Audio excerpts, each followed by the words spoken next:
Shalom, selamat pagi saudara-saudariku yang dikasihi Yesus Kristus Sang Juru Selamat. Kita berjumpa lagi dalam Renungan Pagi bersama Pendeta Drison Ginting. Semoga firman Tuhan bersama Anda hari ini. Selamat pagi dan selamat sabat bagi kita semuanya. Renungan pagi kita hari ini, Sabtu 11 September 2021 dengan judul Penganiayaan Menolong Penyebaran Injil.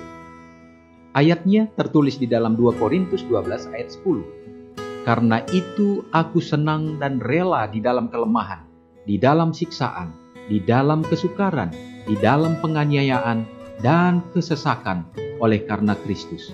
Sebab jika aku lemah, maka aku kuat.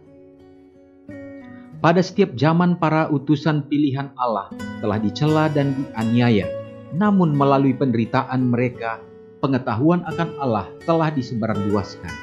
Setiap murid Kristus harus terjun ke dalam barisan itu dan melaksanakan pekerjaan yang sama, karena ia tahu bahwa musuhnya tak dapat berbuat apa-apa, menantang kebenaran, tetapi justru untuk kebenaran.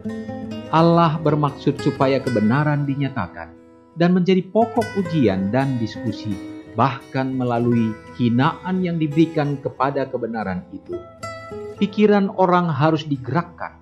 Setiap pertentangan, setiap celaan, setiap upaya untuk membatasi kebebasan hati nurani adalah alat Allah untuk membangunkan pikiran yang tanpa itu bisa tertidur. Betapa sering akibat ini telah kelihatan dalam sejarah para utusan Allah. Ketika Stefanus yang mulia dan fasih berbicara itu dilempari hingga mati atas anjuran majelis Sanhedrin, tidak ada kerugian kepada pekerjaan Injil. Terang surga yang memuliakan wajahnya, belas kasihan ilahi yang disebutkan dalam doanya pada waktu mau meninggal adalah bagaikan sebuah panah keyakinan yang tajam kepada anggota Sanhedrin, fanatik yang siap untuk siaga itu. Dan Saulus, Farisi penganiaya itu, menjadi alat terpilih pembawa nama Kristus di hadapan orang-orang bukan Yahudi dan raja-raja dan Bani Israel. Dan lama sesudah itu Paulus yang lanjut usia itu menulis dari penjara Roma. Ada orang yang memberitakan Kristus karena dengki dan perselisihan, dengan maksud yang tidak ikhlas. Sangkanya dengan demikian mereka memperberat bebanku.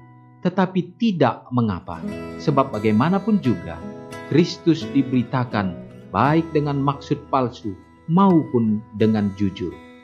Dengan dipenjarakannya Paulus, Injil disebarluaskan dan jiwa ditarik kepada Kristus di istana kaisar sendiri. Oleh upaya setan untuk membinasakannya, benih firman Allah yang tidak fana, yang hidup dan yang kekal ditaburkan di dalam hati manusia melalui celaan dan penganiayaan kepada anak-anaknya. Nama Kristus dibesarkan dan jiwa-jiwa diselamatkan. Saudara-saudaraku yang kekasih, sangat luar biasa. Tentu kita mendapatkan kekuatan pada saat ini. Di saat kita merasa terkadang dikucilkan, terkadang merasa terancam. Itulah yang kita dapatkan dari semua pengalaman-pengalaman rohani dari umat-umat Tuhan di masa yang lalu. Dan kiranya kita juga akan dikuatkan untuk dapat menjadi saksi-saksi kebenaran pada saat sekarang ini. Mari kita sama-sama berdoa.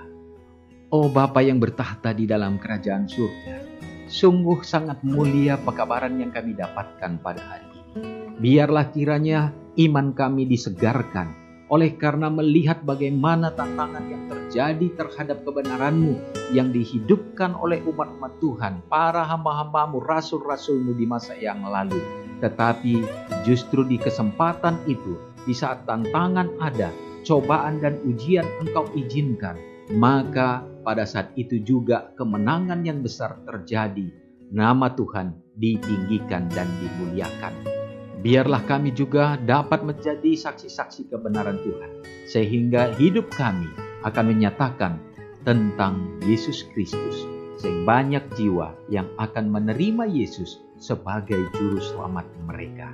Bapa, hamba-Mu berdoa bagi umat-umat-Mu yang akan melakukan segenap kegiatan di sepanjang hari ini. Tuhan memberkati.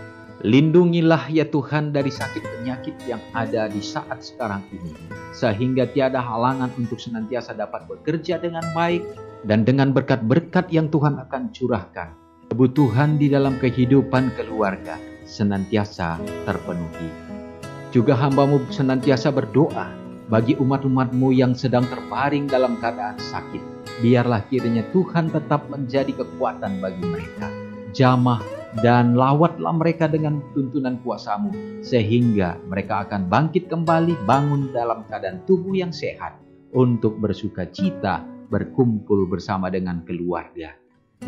Hamba-Mu juga berdoa bagi umat-umat Tuhan, bila mana hari ini ada yang berulang tahun, biarlah Engkau yang akan memberkati dengan kesehatan, panjang umur, dan dengan tangan yang sudah menuntun di masa yang lalu, akan tetap setia di dalam menuntun untuk melewati masa yang akan datang, dan kuatkan dalam iman dan kerohanian untuk tetap setia di dalam menantikan kedatangan Tuhan.